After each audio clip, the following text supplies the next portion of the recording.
Hi everyone, this is Dave from Geekanoids and welcome to my Q&A session video for Tuesday the 2nd of November 2010. Now in this video I'm going to be answering questions that were posted back on my 19th of October Q&A video and also questions that I've received via my Geekanoids iPhone app. So let's get things underway with the first question from Benjo's Tech. Great video. I got a Dell Streak and returned it because of battery and hardware problems. I got a Galaxy S as a replacement and I have nothing bad to say about it. Yeah, the Galaxy S is a fantastic phone. Now I saw your videos on it too, but what case do you recommend for it? Well, to be honest, there's not a specific case I'd recommend for the Galaxy S. There are a few manufacturers making them for that specific model, but I would just try and pick up a gel case. I know they sell them in the actual mobile phone shops that sell the handsets in the UK, so some sort of gel case would be suffice. Definitely worth picking up a screen protector on it as well. The screen on the Galaxy S doesn't seem quite as robust as some other mobile phones, so it's well worth putting one of those thin film type protectors on the front. But as far as the case goes, any gel type case is my personal preference for the Galaxy S. Next question comes from Crazy Raccoon 86. Do you think the next iPad will have a camera? Most certainly yes. I'm expecting the next iPad to really be announced around about January, February 2011. Now with Apple doing a big push on FaceTime, which is now available, as we all know, on the iPhone 4, the latest iPod Touch and now the Mac desktops as well, it is a foregone conclusion that I think the next iPad will most definitely 101% have a front-facing camera. Not so sure about the rear-facing camera, but definitely a front one, and we'll definitely get FaceTime on it as well. And then not so much a question, but just a comment from the Don Atlantic. I noticed the difference on the audio, but I must say I found the previous audio clip was a bit better. Now in my last Q&A session video, I actually started the first part of the video using a better quality microphone, and then I completed the second half of the video using the built-in microphone on a 24-inch iMac, and I just wanted you guys to know that I'd switched the audio input just to see if you could notice a difference. And I had a lot of comments and questions about this saying that the first audio clip was better. That is fantastic news, because I'm actually testing an Audio Technica AT2020 USB condenser microphone. I'm actually using it now to record this video, and I think it delivers really exquisite sound, a big step up in quality from a built-in microphone. So I'll be bringing you a review of that AT2020 USB on the channel in a couple of weeks time, but I'm glad that you noticed the improvement in the audio quality for the first part of that Q&A session video. So very well picked up, the Don Atlantic, and to everyone else who emailed me and messaged me about this audio difference, that was the reason that you were hearing a better audio quality in the first part of the video. Next question comes from PC for Free. Hey Dave, I run my own technology reviewing channel. I was wondering what sort of products you reviewed when you had around the same number of subscribers as me. I have around 650. Thanks, keep up the good work. Well, it's a very good question. Going back to the early days when I first started reviewing on YouTube, it was mainly cases. Now that was because it's a low value product and it was all I could either afford to purchase or all that companies would really send me to review. I also managed to do a few cameras and a few little gadgets that I borrowed from companies and friends and relatives, and then as I got more subscribers I was able to get hold of better products to bring you reviews. So started off small, but when I was around about the 650 subscriber mark, I was moving into doing some hardware and software reviews as well. Really anything I could get my hands on. So fantastic question. Thanks very much for that. Next question is from Chaos VR 426. Do you think the Apple TV will be able to compete with the Google TV? Because I would love to surf the web on the Apple TV. Well, that's a very good question. Google TV units have been getting into the hands of some US reviewers now, and the UI looks absolutely superb, and it has got a lot more functionality than the Apple TV. The comments have been that it's a lot more difficult to set up, so you will have to spend maybe an hour or so configuring it to work exactly how you want. The Apple TV is very easy to set up straight out of the box, and within probably about 2 or 3 minutes you can be up and running on it. Now, with regards to the Apple TV and surfing the internet, I do think we're going to see some changes over the next few months. I do think we're going to find apps on the Apple TV, and if that happens, we will probably get a browser as well. I think it'd be fantastic if Apple does develop this to include apps. So just hang in there. I would stick with your Apple TV. It's a very cheap purchase product. It's under £100 or $100 in the US. I think it's very worthwhile keeping. I do think browsing will come to it in the future. So thanks very much for that. It's a very good question. Next question is from the Zet reviewer. Could you give me a shout out in your next Q&A video? Well, there's your shout out. So check out the Zet reviewers channel. I'm sure you'll find some interesting content on that channel. Next question is from Everything Tech 1020. Hi Dave, I'm looking to purchase an Apple Mac laptop. I mostly would use it for basic video editing, internet browsing, email, homework and using iLife. Do you think I should buy the white MacBook or the 13-inch MacBook Pro? Awesome videos, Tom. Well, thanks for the compliment, Tom. This is a little bit of a difficult one to answer. At first, I was going to say to you, just go for the white MacBook. It's a lot more robust for carrying around, for doing homework and maybe taking to school sometimes. I think you'll find it takes knocks and bumps a lot better than the MacBook Pro, where the finish on the MacBook Pro is a lot more delicate. That said, if you're going to be doing video editing, definitely consider getting either the 15-inch version to give you a bit more screen real estate, or at least get an external monitor. I think you'll appreciate that when you're doing video editing on a 13-inch screen, you need a little bit larger display. So maybe when you're at home, you can plug your MacBook or MacBook Pro into an external monitor and enjoy it a bit more. So I'd definitely factor that into your decision. With regards to which one you should buy, well, if it was me, I would probably save the money and go for the white MacBook. Just bear in mind that that doesn't have an SD card slot, so you'll have to purchase a little adapter. I've got one here. It's an integral one, so you will have to purchase something like that to at least be able to get content onto your MacBook easily.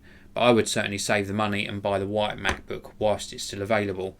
I'm not sure whether Apple are going to continue selling it, you see, because they've recently launched the 2 new MacBook Airs, the 11-inch and the 13-inch.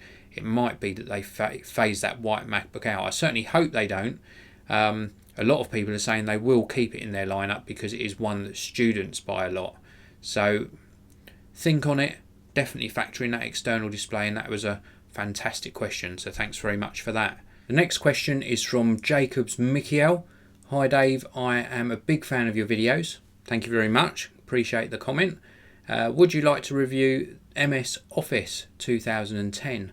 Well, the new version of Office has just become available on the Mac platform, and I have got a review copy coming, so give me a couple of weeks to both receive the copy and also to do some tests, and I will be bringing you a full review as well as some feature tutorials as well on the new Office 2011 on the Mac.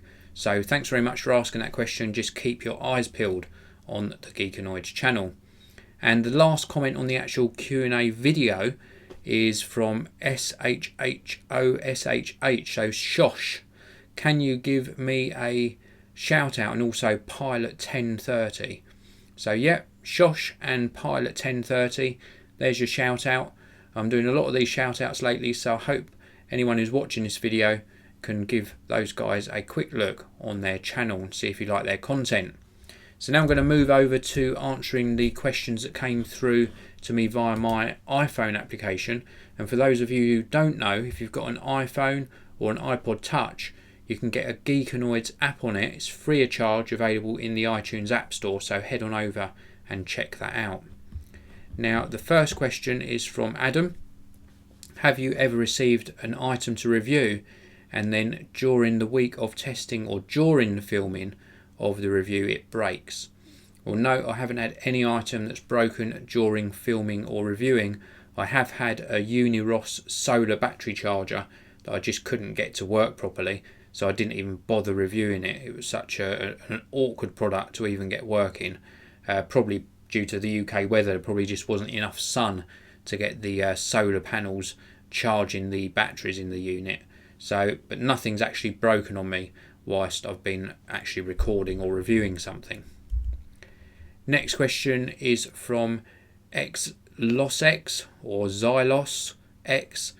Hey Dave, how about doing a walkthrough video of all the tech in your room workspace? I'd really like to see your tech arsenal.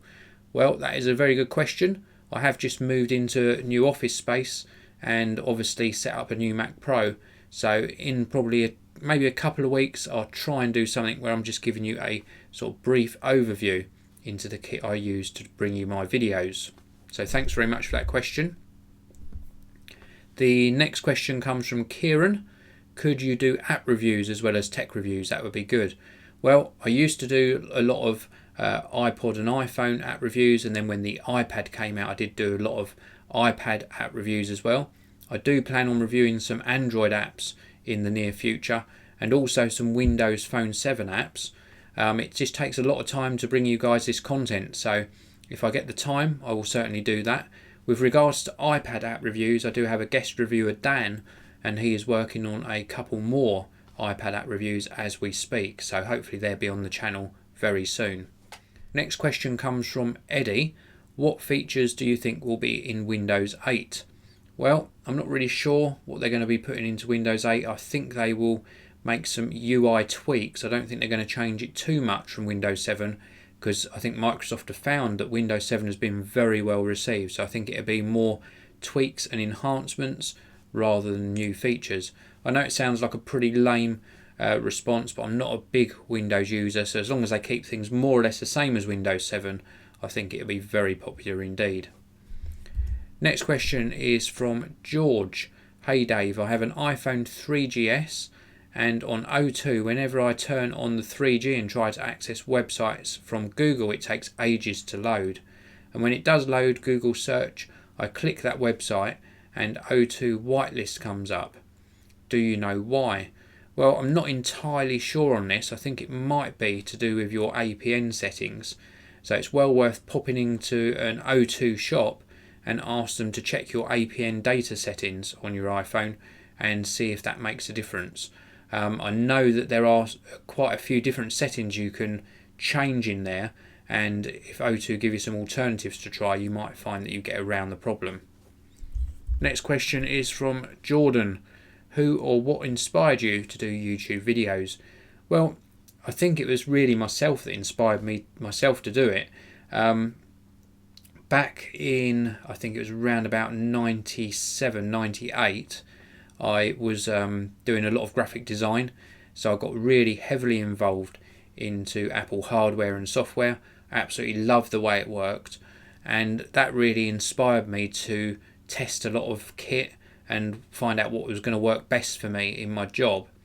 Now, when that came to an end, and I sort of transitioned over onto doing more written reviews and more work online, I was just so inspired to do actual video content, because I think it conveys the message across to you guys better rather than reading something. If you can sort of physically see something being used or demonstrated, I think it gives you a much better idea on if that product performs well and if it's something that you want to purchase.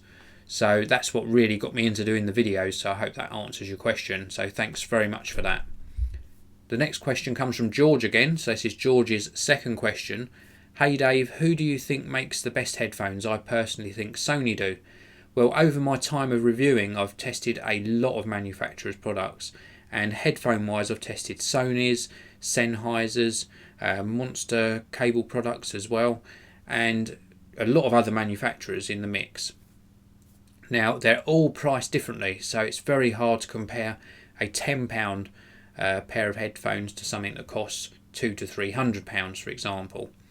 But out of all those ones, probably Sennheiser's got the biggest range, and I'm sure if you're looking at the Sennheiser product range, you'll find something that meets both your budget and the sound quality you're looking for, and they do generally perform very well. But to date, I can honestly say that the best headphones I tested are the Solo HDs.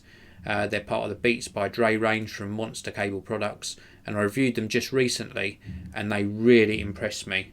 Absolutely fantastic sound quality, very comfortable, and I just can't recommend them enough. they just transformed the way I was listening to music. And I might not have said this at the time of doing the review, but I'm still using them now, and I'm just amazed by them, blown away by the sound quality.